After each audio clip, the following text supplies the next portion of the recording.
Hey guys, and welcome to today's video. I am the Hooded Lid, and you are probably here because you've heard Lisa Eldridge has just dropped some new products. I have ordered mine and I will do another video once I get them, but today I thought I would do an overall guide on Lisa Eldridge Lipsticks. For people like me who are a little Virgo, and for people who might not know her line but feel overwhelmed by all the choices that we now have as her line continues to expand. In addition to the new products that were just launched on Friday, she has restocked the rest of her products in the lip arena. In the lip arena, she has three categories. She has lipsticks, lip glosses, and pencils. Today we're only going to talk about lipsticks. I have a lot of them. I'm not really a gloss girl. I have a few, but glosses are not my vibe, so we're going to skip over that. Of the lipsticks, she has three formulations, one of which made an appearance. It was Rainbow Spill and Skyscraper Rose, and then it never came back again.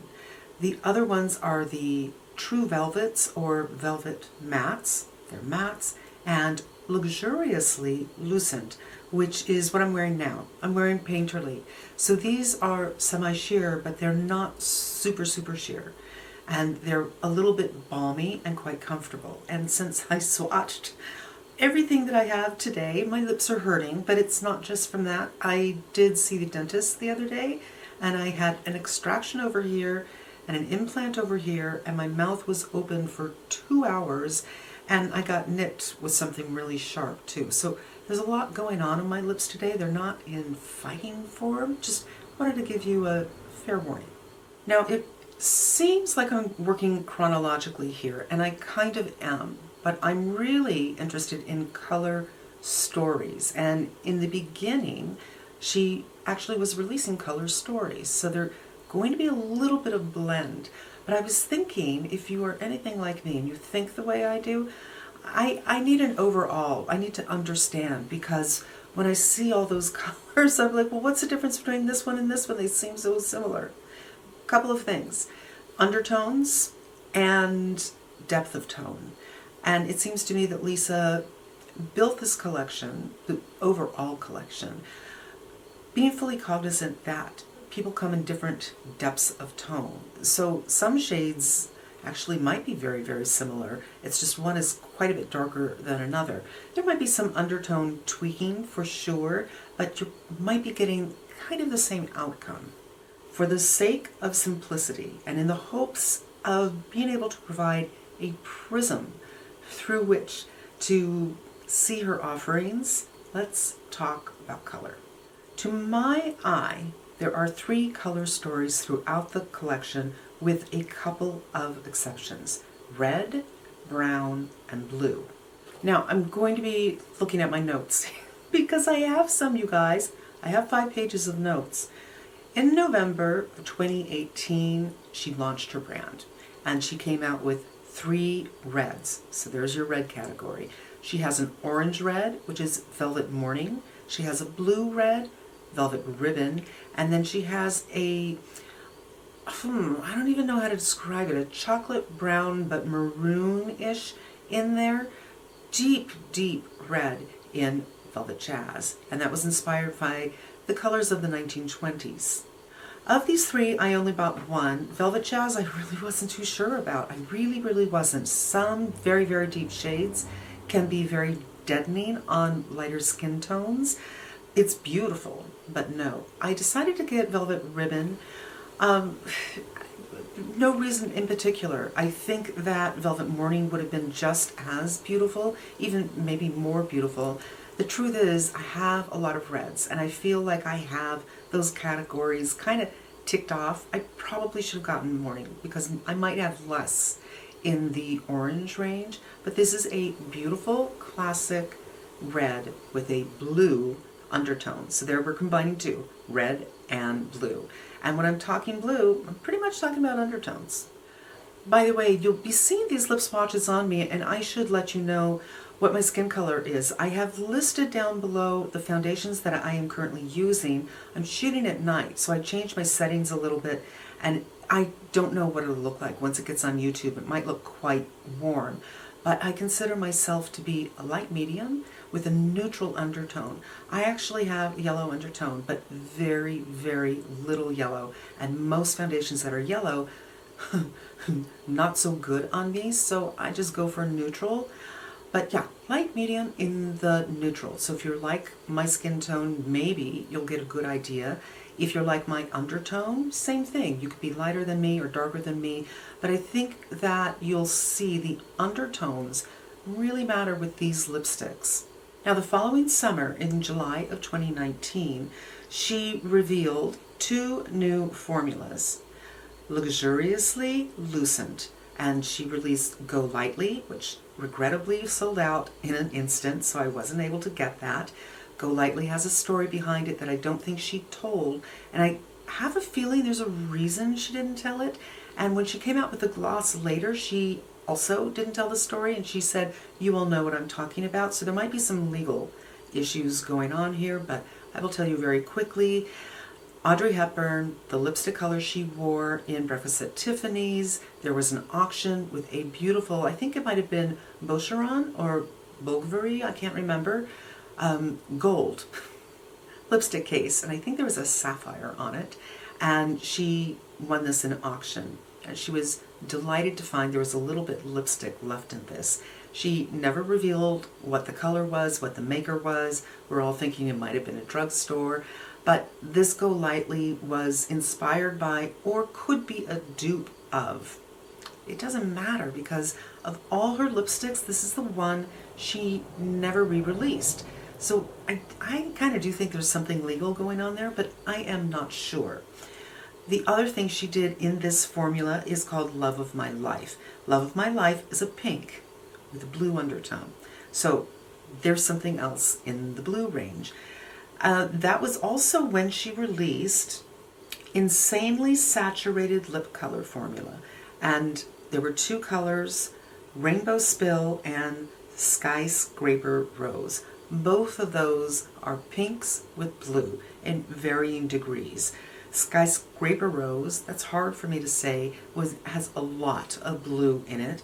And Rainbow Spill, corally, blue, pink, beautiful, vibrant, saturated, vivacious colors, right up my alley, which is why I only got one, because I felt like I probably had Skyscraper Rose. In fact, I already had Rainbow Spill somewhere else, you know what I mean? Those colors are things that I'm attracted to, so I already had them, things very, very close to them, but they're very beautiful colors. They're not mattes, but they're very, very saturated, and they're very comfortable, and they are blue in tone. A few months later, November 2019, she released 6 colors in 2 families. She brought in browns. So up until now, we were doing reds, pinks, blues, now browns and more blues. In the browns we have Fawn, which is a warm nude shade, great for every day. It's not too deep and it's not too light. I have a difficult time with nudes, and this one is workable. I find this to be completely neutral. It doesn't have red in it, it doesn't have blue in it, it doesn't have orange in it, but if I were to say it leans one way or another, I would say it leans warm. But I also think that you can wear this with a cool look as long as it's not severely cool. That is a beautiful, very flexible color. And then there was Decade, which is a dark, dark brown inspired by sepia tones of old photographs. And then there was Midnight, which is even darker still, and it has a blackberry tonality to it. So a little bit of blue in that one. Those 2 were a little too much for me. I didn't think I'd be able to pull that one off. So Fawn was the only one I got from that group. Same year, the blues, there were 3. There is Muse, which Lisa called a smoky rosewood. Rosewood tones in general have blues, or what people label rosewood, because rosewood, I mean, is rosewood a thing? No. There is a wood that is a rosewood, but that's not what these colors are. So rosewood in lipsticks generally means there's a blue undertone. And you might ask, why? Why are we putting blue on our lips? Because if you really take a good look at your lips, you will see tens and then hundreds, and then microscopically, maybe thousands of different colors in your lips.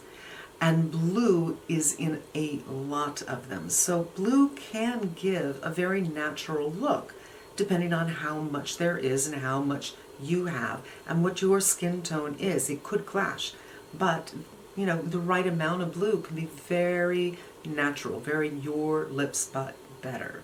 I find Muse has a nice blend of the woodiness, the brownishness to the blue. She's calling smoky. I think what she means here is a brown, slightly muted, and the edges are a little bit rounded. Beauty is a blue pink. Beauty is a color that it's not deep in tone, but there's a vibrancy to it without being loud. So I think it might be good for people who want some color but don't want their lips to enter the room before they do, like with the Rainbow Spill. And then there's Myth, which Lisa refers to as a mulberry. Again, blue. So those are blues with pinks or reds. In the fall of 2020, she released 4 new lipsticks, and she introduced lip liners and lip glosses. The lip liners you could only get if you bought a kit, and the kit would be the lipstick, the matching gloss, and the matching liner. Now she's releasing the liners separately in the same colors as the lipsticks, and I'm excited about that, but I'm the person who always picks the same colors. When I look at my lip liners, I'm like, yeah, they're all kind of the same. So I'm just gonna have my radar up. The next time I put on a lip color and I think, ooh, I wish I had a liner for this, I really need a liner, I will know I need to go to Lisa's site and see what color might give me what I want. But right now I haven't ordered anything from that. Now for this release, instead of having one theme, red or pink for instance, or 2 themes, the browns and the blues, she kind of spread it out all over the place. So in brown she had Affair. Now I think of Affair as a relative of Fawn in its neutrality. And it's a little bit deeper, it's stronger, it makes more of a statement. And when I'm putting these on, it's at full opacity. I'm not dotting them with my lips, but it's a beautiful color, but it packs a statement. There were 2 blue shades, blush, which might be one of my favorites. And this time she's doing lighter blush because so many people said they love the shade, but it's a little bit too deep. It is just a beautiful color. You know what it's like when you put on a color and it's the right color for you. It's like, yes. As opposed to you put on the color and you really want it to work, or you find a usefulness to it. This color, there's something very special about it. I feel that it's very well rounded. I think there's a little bit of red in it, but it is that rosewood theme again. So there's a little bit of blue, a little bit of red, a little bit of pink.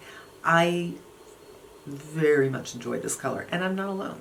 Carnival, which harkens back to Rainbow Spill and Skyscraper Rose in its assertive brightness. And in red, there was Dragon, which was inspired by Chinese lacquering and has an orange rust tone to it.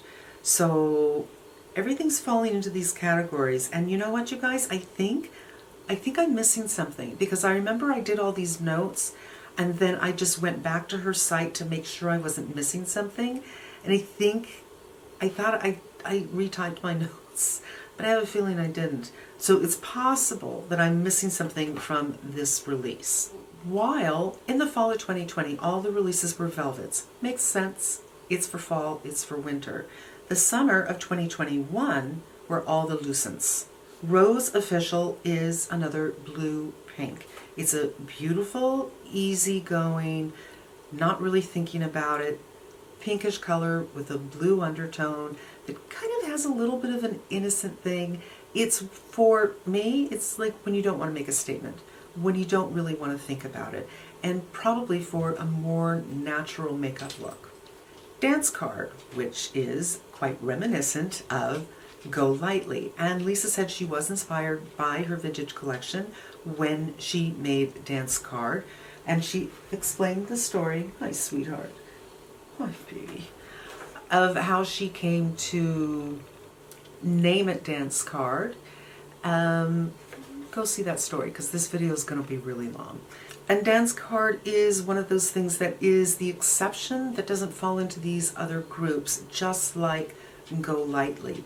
It has a colorful nature to it, but again, I feel like there's a lot of white to it, so it's not as aggressive or as assertive as Skyscraper Rose or Rainbow Spill.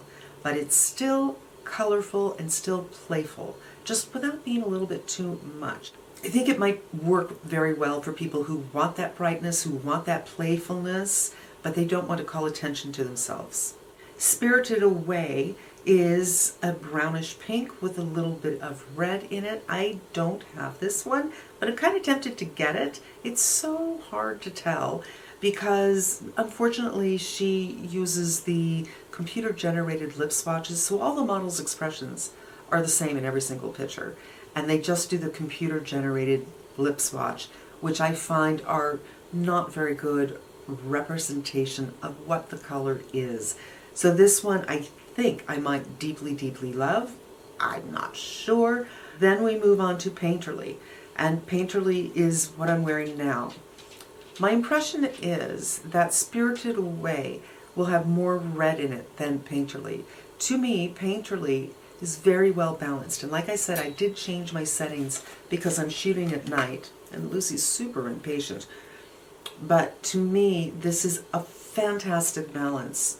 The browns with the reds, maybe a little bit of pink in here. It's just easy, classic. You don't know what to wear, you put this on. It's not too deep, it's not too bright, it's not too light. It's, I think, super ideal for light to like medium and maybe mediums.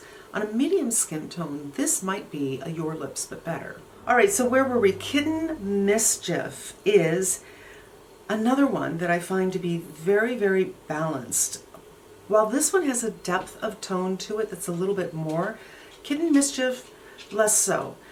If you would, I wouldn't even say this runs cool, really, but I find that Kitten Mischief runs a little bit warmer than this, as if it might have a little bit of yellow in it and maybe less red and more pink. But just like this one, it falls under the brown category as far as I'm concerned. And finally there was Atomic Cherry, which is a bright cherry. It was not interesting to me, and I have enough reds, you know what I mean? I guess that's it, you guys. I hope I didn't miss anything. I can't believe, I wonder if I stuck a couple of pages together. Here's how this video started. Tamara from Tamara's Timeless Beauty and I were speaking. What are you going to get? What am I going to get? Blah, blah, blah, blah, blah. And I said, well, yeah, I sat down and I swatched every single color on white paper and then wrote notes about what the undertones were so I could understand the story of what these colors are and how they relate to each other and what their undertones are. And I snapped it and sent it to her. This is the inner workings of a Virgo mind. I'm going to put that up here. It'll be on the side, and I'll put it at the end, full picture, so you can snap that if you want. It might help you. These are just handwritten notes, not incredibly well thought out, a little more intuitive, but that's kind of how this video came about. She said, you know, why don't you do a video for this? And it was a little bit late. I think it was Thursday, and I thought there's no way I can shoot something right now. And I think we were speaking on Thursday night, and I'm like, I just can't shoot it on Friday and put it up the same day. It's just, there was a lot of research, believe it or not, to do this video. And so thank you very much, Tamara, for inspiring me to do this. I really, really hope that this was helpful to you in understanding her colors. This is just my interpretation. Lisa has videos for every single release, and she speaks about the colors, the inspiration for the colors, what she thinks of the colors, but I kind of I'm not the creator, she is, so I kind of wanted to step back and see what she was doing. And it became clear to me, reds for the first release, pinks for the second release. I think it was then browns, and or maybe it was the blues first, the rosewoods, and then the browns and the blues. And then everything kind of made sense to me. Some were lighter, some were darker. I don't mean to imply that if you are fair, you can't wear dark colors. I love wearing dark colors, but I love wearing bright colors more because dark colors can look a little bit goth. They can be a little hard. Not to worry, Lisa also did a video on how to wear dark colors, and she's more fair than I am, and they look beautiful on her. And I think that's it. I need to get the dog hair off my face. Thank you so much for spending some time with me. If you liked this video, please consider giving me a thumbs up. I know I should say this in the front instead of at the end because nobody's here by the end, but I would love to grow my channel, and if YouTube sees a bunch of thumbs up, they think, oh, let's push this out to a few more people, and that would be so helpful to me. Until the next video, be safe and smart. I'm wishing you good health.